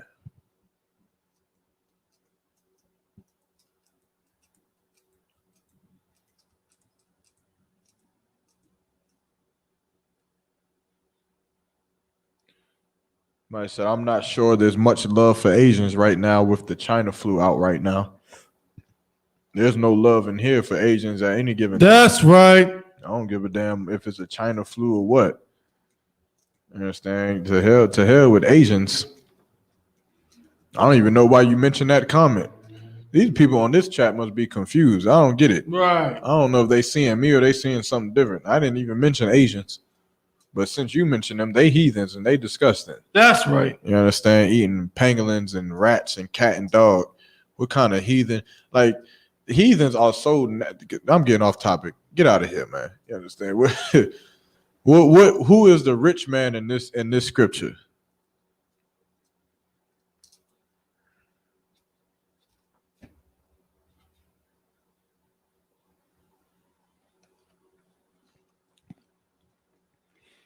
Anybody in chat with Dabuan? Would it be the rich of Israel? Mm-mm. In this scripture, for time's sake, it's your pastors. Okay. It's your Christian pastor. It said that he was laid at the gate, right? The gate is that big coliseum of a goddamn church, right? With the big doors that look like God can walk through it. Right. You understand? And we, the poor of Israel, laid at the gate. How? We go to the Christian church. That's right. And we ask for the crumbs of that Christian pastor. You understand? The Christian pastor is laid in fine linen. You understand? Every Christian pastor got a Rolls Royce, got a Benz. Yeah, right. You understand? BMW or fancy jet or mansion. You understand? And the big colossal building that is flooded with the poor of Israel. And we're laid at the gate, waiting or praying for a crumb. You understand? Read it again from the top. Come. Mm-hmm. And there was a certain beggar named Lazarus, mm-hmm. which was laid at his gate, full of sores. And he was full of sores, man, full of pain. Right. You understand? Full of hunger, full of torment, full of terror, full of struggles, full of thirst. You understand? Full of lack of knowledge. Right. Full of lack of and want and need of everything, lack of clothing, lack of hope. You understand? Lack of culture and everything that we've ever needed, we lacked in everything. Lack of protection. You understand? And we lay at these gates. We flood into the Christian church on Sunday, hoping to get a crumb, to soothe our sores. You understand? Keep going. Come. Verse 21. And desiring to be fed with the crumbs which fell from the rich man's table. And desiring to be fed from the crumbs from the rich man's table. Meaning what? We see the Christian pastors today and how rich they are, how prosperous they are. You understand the blessings that they get. And we go into the Christian church and we flood in there with our sores and our pain and our poverty. And we do what? We pray just to get a little bit of what he has. We pray just to get a little bit. You understand? We go in there and we say, yo, you know, our rent needs to be paid. Our bills about to, you know, they're stacked up. We about to have our lights cut off in our house. And I got 6 children I got to feed. And we go into that Christian church and we beg that man who got you remember seeing that brother the pastor who was getting confronted about what he was spending his money on, and he was like, they was like, it says here that you spent $12,000 at Louis Vuitton, and he's like, let me see that. Okay, to 12,000, 12, 9, 6, yeah, 12. Yeah, that was just he's trying to wipe the ink off the paper. He's like trying to use his sweat. Somebody get the ink off that paper. They might see this no more. Right. Like that was because I do travel sermons and I'm on TV a lot and I sweat. Right. I sweat a lot, so I have to have high quality suits. Right. That helps with my sweat. And the poor of Israel who likes is about to get cut off is looking at that. First of all, no, that's bull crap. That is bull crap. You understand? That's BS. And we look at them like, man, I just need some money to pay my light bill. I don't need money for a Louis Vuitton suit. I just need some money to pay my light bill. We're begging for the crumbs of this man. That's man. right. You understand? Keep going. Come on. Where we at? Verse 21. Moreover, the dogs came and licked his sores. Keep going. Verse 22. And it came to pass that the beggar died and was carried by the angels into Abraham's bosom. The rich man also died. They both died. You understand? The beggar died and was carried into Abraham's bosom, man. You understand? Meaning what? What does it mean that he was carried into Abraham's bosom? Type one. So like, does it just mean that he got I'm trying to put this right. It's like, yeah. That's what. And he died and received the blessing that he's supposed to get in accordance with being a descendant of Abraham. Right. Meaning the same way the poor of Israel, you understand, died today. Like okay. Think about it like this, right? Who I don't want to say that, right? He died, you understand, but he's going to get a blessing. Right. Meaning when both of them was going to die. Finish that scripture out, right? And it came to pass that the beggar died and was carried by the angels into Abraham's bosom. The rich man also died and was buried. Verse 23. And that's it. The rich man died and was buried. You understand? We know that the rich man and the beggar are going to do what? They both going to die, but what's going to happen? They're both going to come back. They're going to come back, and what's going to happen? They're going to live out the judgment. They're going to live out their judgment in the regeneration. Something more on point with what's happening here, right? What is going to happen specifically with the rich man and the beggar? We know this is a parable. Like the beggar is talking about the poor of Israel, and the rich man is talking about your pastors or the leaders of Israel, right? Who has led us astray, right? So what is going to happen when we come back? They both going to die when we come back. As the scripture says, the first shall be last and the last shall be first. The beggar is going to be on top, and the rich man is going to be on the bottom. The beggar will become on top. Right. The beggar will have a chance to live rich. That's right. Right, to be in that seat. And the poor, the rich will be poor. You understand? He'll have to be the man living with the swords. Why? Because of how he is neglecting to care for his brothers now. It's how the Lord is going to neglect him and his afterlife and his next life. You understand? In the kingdom of heaven, the Lord is going to neglect the rich of the nation of Israel because of how they neglected us now. You understand? And that's only just. That's only right that the Lord do that, man. Because we've been led astray by the rich of the nation of Israel, man.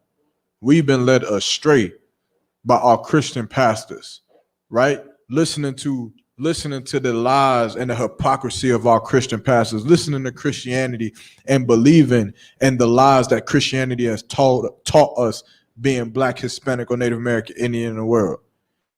You understand? And so because of that, the Lord is going to have to punish the rich men of Israel. You understand? Which is your Christian pastor, right? Is there any other questions online? Any other questions in the chat?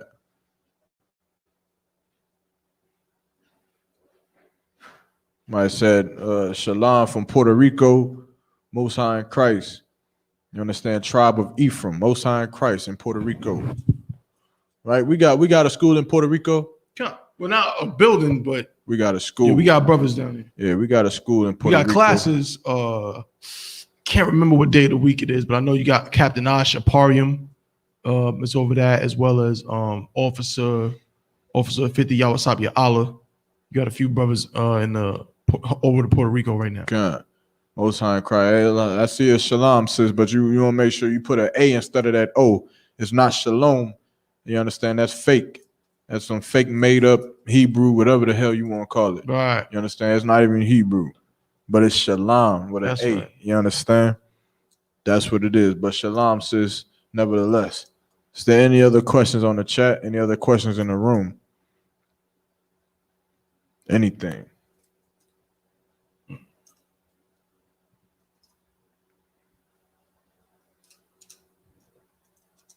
One. How would you explain to a brother, like, we talk about, you mentioned kind of like, that's fake, right? You just put the shalom thing. Mm-hmm. In general, how would you explain to a brother, a Black, Hispanic, or Native Indian man, that he needs to be in here, in the I.S.U.P.K. under Commander YAHANNA, he needs to be in this school in order to, let's just start like, how would you tell a brother, you got to get in here, and that is the best place to be? I'll tell that brother to look outside these doors. Right. Understand? That's right. A brother asking if this is the place that he needs to be, ain't no sweat. Just look outside.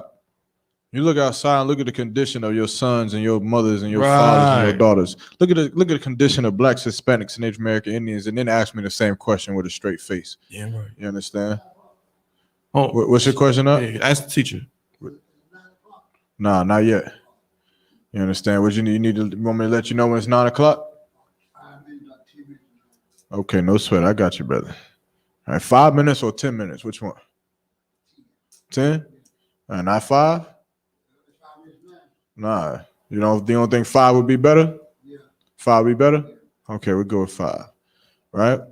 I'll tell that brother to look outside these doors, man. That's right. You understand? You look outside these doors and you see nothing but hell. That's right. Right? You see nothing but our oppressor pushing drugs into our community, getting our brothers to be hooked on drugs, getting our sisters to be, you understand, whores in the streets, getting our people to kill each other in the streets, man. You understand?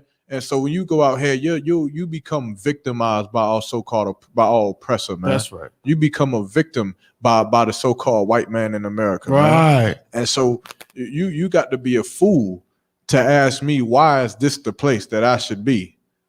You understand? What I would ask you is, why the hell you think where you at is supposed to be where you need to be? That's right. Why the hell you think a street corner is where you belong? That's right. Why the hell you think under a bridge is where you belong? Why the hell do you think that the life that you have is the life that you belong in? Why the hell do you think that? Why do you think that because of the condition that you are in, that's the condition that the Lord wanted for you? Right. Why do you think that because you don't have a job, or because you're poor, or because you don't have a woman or a car or a house, that's the condition that you're supposed to be in? Why is it that you think that that's what you're supposed to be? Right. When the Lord created you to be precious, man. That's right. When the Lord created you to be way more better than any heathen, Edomite, African, or nothing walking on the face of this earth. That's what I would ask you. Why do you think that the life that you have before is better than being in here with us? Why do you think that? You understand? That's what I would ask that brother. Right. You understand? You should come into this school and change your life, man. That's right. You should come in here and learn to save lives, man. That's right. You understand? And that's it. Ain't nothing else, man. Learn to get off drugs. Learn to raise a family. Learn to build a nation again, man, and stop falling victim to the ways of our oppressor, man. That's right. You understand? Don't live in the streets of America and be victimized by the so-called white man, man. That's right. To hell with what he got for us. To hell with what he think about us, man. You understand?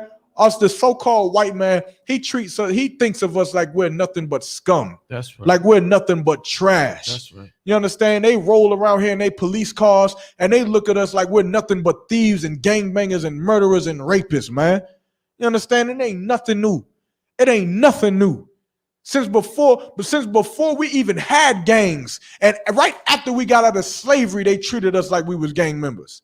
They treated us like we was criminals, man. That's all they've ever looked at us and thought about us, man. So you got to be a fool if you think you should walk out of this room and think about yourself the exact same way, man. When you are precious unto the Lord. That's right. You understand? You precious unto the Lord, man. No matter what the world thinks about you. Damn right. No matter what your status quo, man, is, man. Your status in America, man. Who gives a damn about what America got to think about you, man? Right. You understand? You should come in here and learn to make yourself out of nothing, man, like Christ did. That's right. Learn to be the greatest thing to ever walk the face of the planet Earth like Christ learned how to do it, man. That's right. You understand? And you should do it and give a damn about what the world got to say about you, man. Right. You understand? Don't give a damn about your past. Don't give a damn about your present, man. Because the white man put you in those predicaments, man. And the same way he put you there is the same way you can get up out of it, man. But this is the place that you got to be to get up out of it, man. This is the place. And the I.S.U.P.K under Commander General YAHANNA is where you learn how to beat drug addiction. Right. It's where you learn how to beat homelessness. It's where you learn how to beat all the terrors and the curses that the Lord has put on us, man. It's where you learn how to beat your damn self, man. That's right. You understand? And you get to win, man. You get to win whenever you decide to do it, brother. You understand? Whenever you decide to do it, whenever you decide to stop being a victim of this world and you come in here, man, yo, no sweat, go ahead. And you come in here and you change your life and serve the Most High, man. You understand? That's when you understand, you'll know that this is the place that you need to be. You understand? Ain't nothing else to it.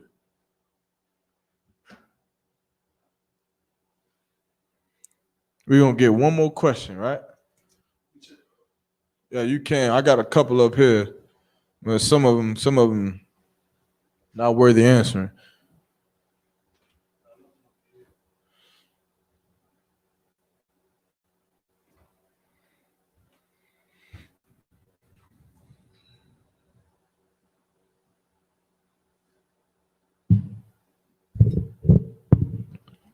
I'm not going to entertain any of these questions right here. These are a bunch of you know what I need? I need like a Shaw for General YAHANNA. But I need somebody, brother, just go through the questions because these brothers on this app right here. I could if they was over there, but yeah, that's what I'm saying. I need a way to like you can see the live stream or something like that. Cause these questions over here. It's crazy, right? Yeah, his words are very real. Okay, the what I think. Sis from Puerto Rico. Now let me ask you a question, sis. Are you in the school, sis? You said Shalom, and you're in Puerto Rico. Are you in the I.S.U.P.K? Are you with any school or whatever? Where you learn that from?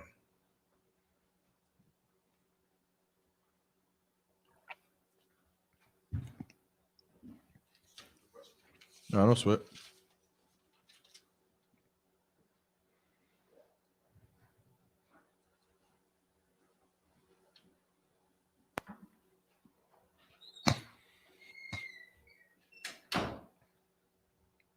Where you learn that from, sis?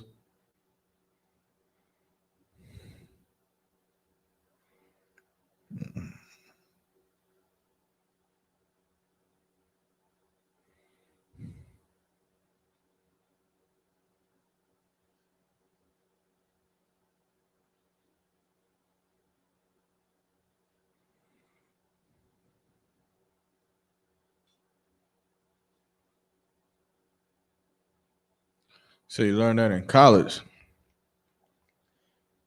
The shalom means peace. I learned that in college. Yeah, no sweat. But shalom, you understand? Like it's Hebrew, right? So do you know that you are an Israelite? The sis says shalom mean peace. She learned it in college, Tabawan. College you went to. I need to go to that one. Sit up in that class.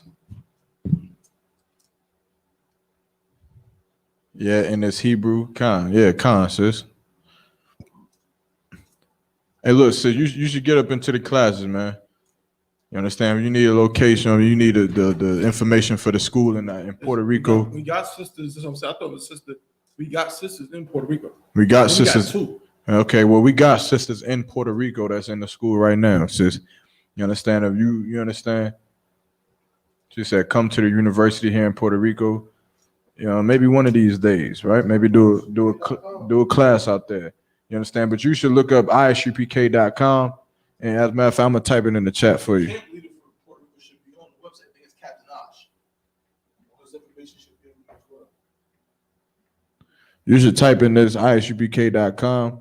Your family, find the number for Puerto Rico school, and you should get into school. You understand? You should start studying, getting in classes for Puerto Rico or whatever, you understand? And you understand, you should start learning, not from no white college, right? I'll tell you what, let's read this scripture one more time in the book of Luke, right? We're gonna end with that.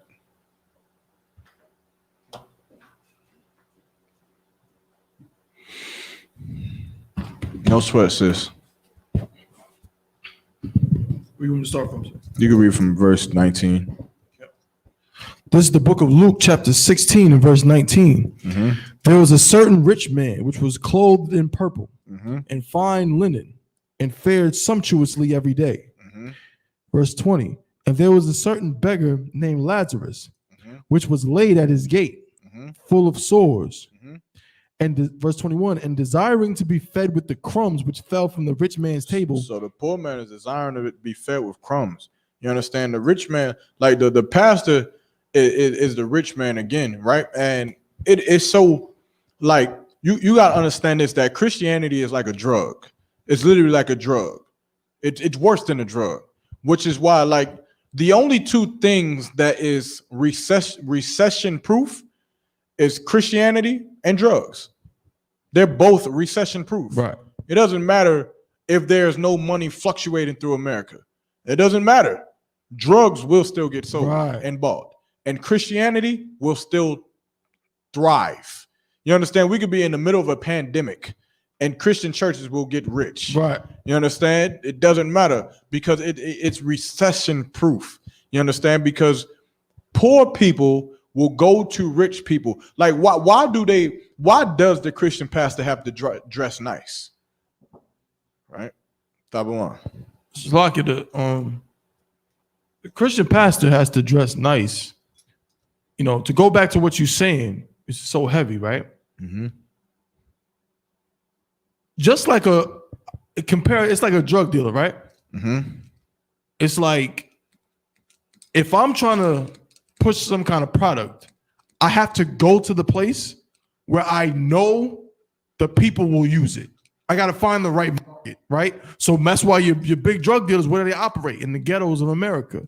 They operate in your Washington, D.C.s and your Harlems and your Los Angeleses and you know what I'm saying, your Durham, North Carolinas and things like that. Wherever there's hopelessness, you will find people who want to fix.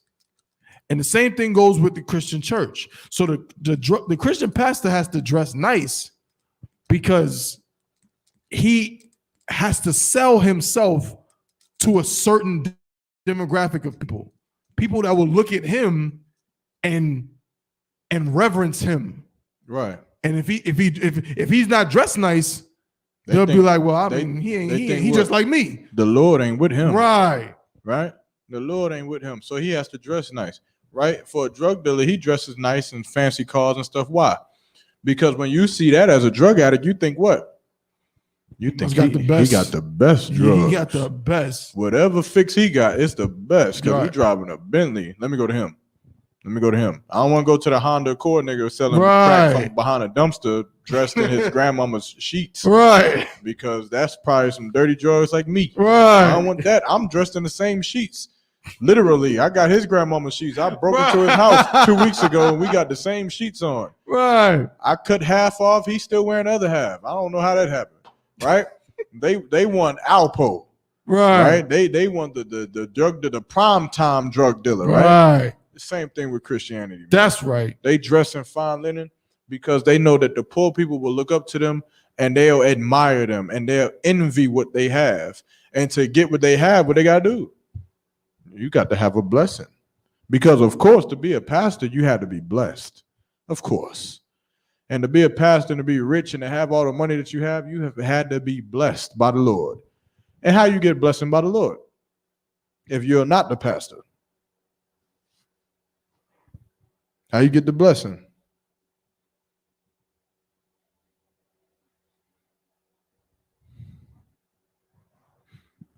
How do you get a blessing by God if you're not the pastor?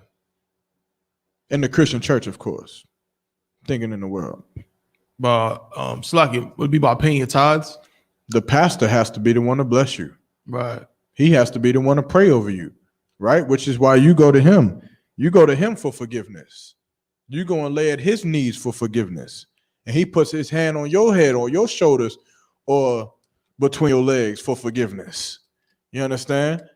He does that because you believe that because of his prosperity, that he is the one that is going to lead you to the Most High, right? You think because he has a Rolls Royce or a Bentley that he's close to God, because clearly he must be, because he's rich. So he must be close to God. But in actuality, he's not. In actuality, he's a pimp. Right. And he's whoring you out.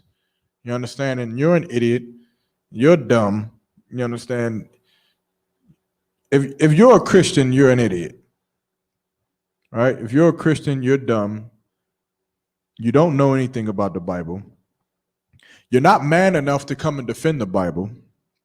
You don't know enough to come and defend the Bible. You're half a homosexual. Right. You're a punk. Right. You don't believe in Christ. Right. You don't believe in the Lord. The Lord is not with you. The Lord will probably kill you soon. That's right. You're homosexual. Right. The Lord ain't with you again. You don't know anything. You're like a child. You're weak in everything you do. Your woman runs your household. Right. You believe in conspiracies. You're scared of a COVID vaccine shot. What else? What else they do, Thapon? What they do in the Christian church? Yeah, I was going to end with a bunch of slurs and take my checking later. Oh, well, in the Christian church, they're pedophiles. You're a pedophile. They have sex with toddlers. You have sex with toddlers. Yes. You have sex with married women. Right. Sex with other grown men. You're homosexual. Right. Again, what did dude say who did the interview with who was it? Was it Captain Tazariak? Which one? Amazing. What's his name? Amazing. You talking about Jesse L. Peterson. Jesse Peterson. You're homosexual. Whatever he said. You're homosexual. He's a homosexual. Right. Because he's a Christian. Sexual. You're a homosexual. You're a Christian. Right. I'm running out of things to say, so I'm gonna just bash Christians right real quick. No sweat. You understand? You can't fight. I mean, my leader will kick your leader's ass. Right. My generals will kick your general's ass. They don't got my generals. Captains will kick your captain. Well, I guess it's just a triumphalism then. Right. They ain't got nobody. They got a bunch of women with big hats. Right. And good night. Salaki, if I may. Good. And that's don't think that if you a fake Israelite, don't think you're exempt. You're a Christian too. I said Christians. I said Christians. Right. I.U.I.C, GMS, ROCC, all of them. I don't give a damn if you in any other fake ROTC? Israelite group. ROTC too, LBGT, all of them. You in any fake Israelite group, you a goddamn Christian, man. That's right. You a Christian, and you are weak, man. You a goddamn faggot. You a Salaga. You a faggot. You a Salaga. You understand? You're not worthy to to be in the truth, which is why you ain't.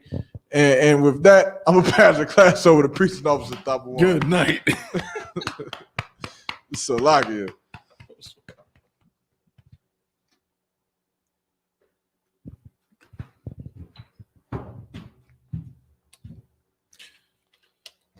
Like I.S.U.P.K security announcements. We are the I.S.U.P.K, started out of 1 West 125th Street, Harlem, New York, under Commandant General YAHANNA.